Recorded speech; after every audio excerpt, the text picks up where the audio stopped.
పచ్చి రొయ్యలండి. పచ్చి రొయ్యల్ని మనం ఫస్ట్ అయితే శుభ్రంగా క్లీన్ చేసుకుందాం.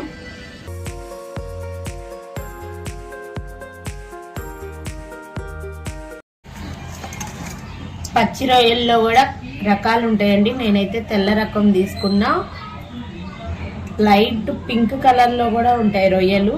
సో తెల్ల రొయ్యలు తీసేసుకున్నాను. ఇవి శుభ్రంగా క్లీన్ చేసుకున్నా.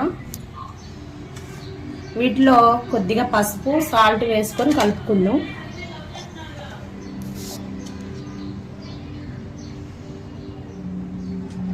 కొద్దిగా సాల్ట్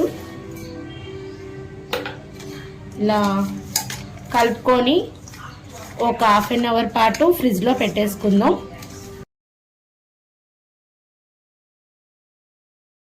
పచ్చి రొయ్యల కూర కోసం నేను అల్లం, వెల్లిపాయ, పచ్చిమిర్చి, ఆనియన్ అంతా రోట్లో దంచుకుంటున్నా.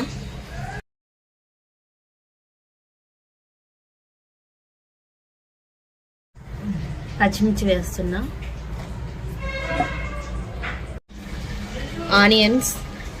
ఆనియన్స్ కూడా దంచుకోవాలి.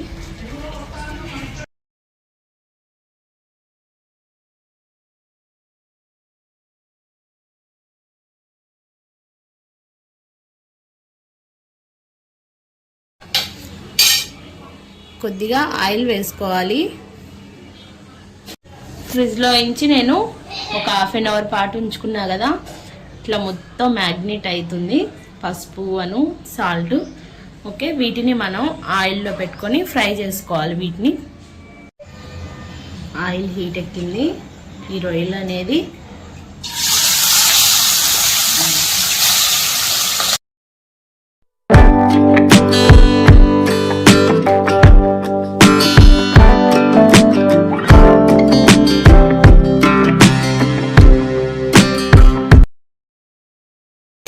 మంచిగా ఇలా ఫ్రై చేసుకోవాలి. ఎందుకంటే ఎక్కువ ఫ్రై చేసుకుంటే చాలా గట్టిగా అయిపోతాయి, తినడానికి అంత బాగుండదు. సో మనం ఒక 50% వరకు ఇలా ఫ్రై చేసేసుకొని తీసుకోవాలి.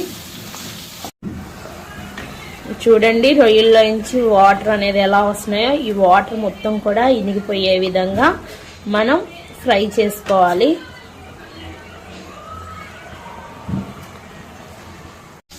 ఇదిగోండి, దీంట్లో ఉన్న వాటర్ మొత్తం పోయాయి.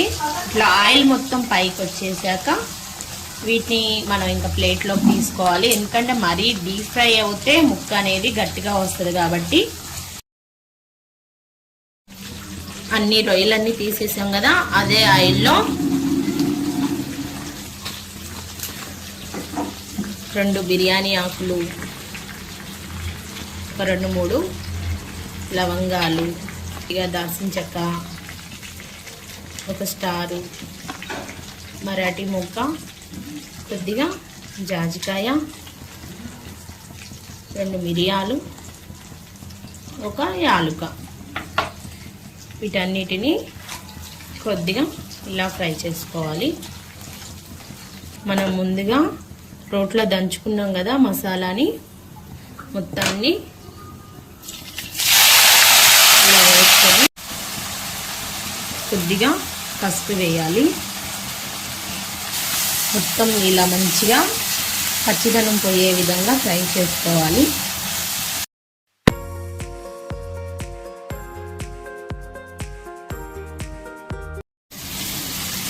ఇవ్వండి, ఇది మొత్తం ఫ్రై అయిపోయింది కదా. ఇప్పుడు మంచిగా పండిన ఒక 2 టమాటాలు తీసుకోవాలి.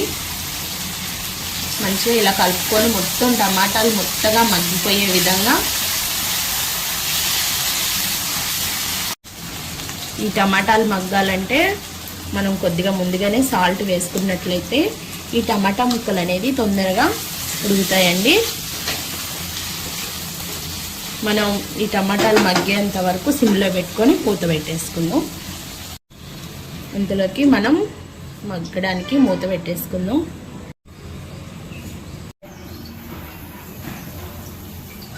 టమాటాలు చూడండి ఎంత మంచిగా మగ్గిపోయాయి కదా.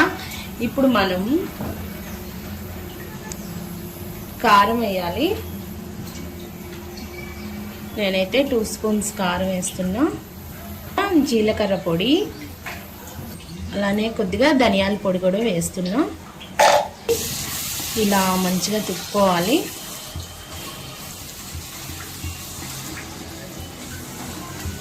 ఇప్పుడు మనం ముందుగానే ఫ్రై చేసి పెట్టుకున్నాం కదా ఈ రొయ్యల్ని, ఇప్పుడు దీంట్లోకి వేసేసేయాలి కర్రీలోకి.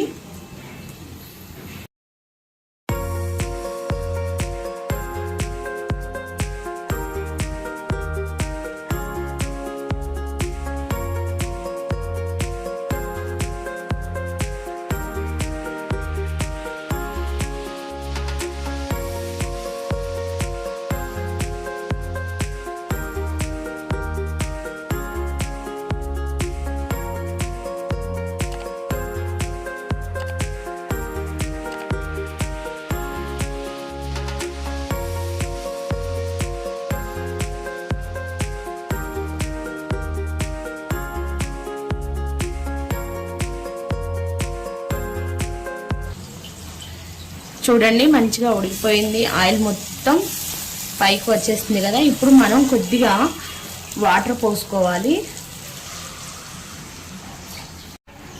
వాటర్ పోసుకున్నాక మనం మళ్ళీ ఆయిల్ అనేది ఇంకా పైకి వచ్చే విధంగా ఉడికించుకోవాలి. ఉడికించుకున్నాక కొద్దిగా కొత్తిమీర వేసుకొని స్టవ్ ఆఫ్ చేసుకోవడం.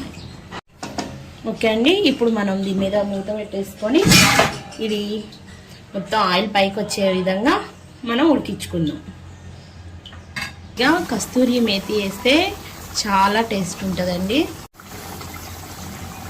లాస్ట్గా కొద్దిగా గరం మసాలా వేయాలి. కొద్దిగా సన్నగా కట్ చేసి పెట్టుకున్న కొత్తిమీర కూడా వేసుకోవాలి.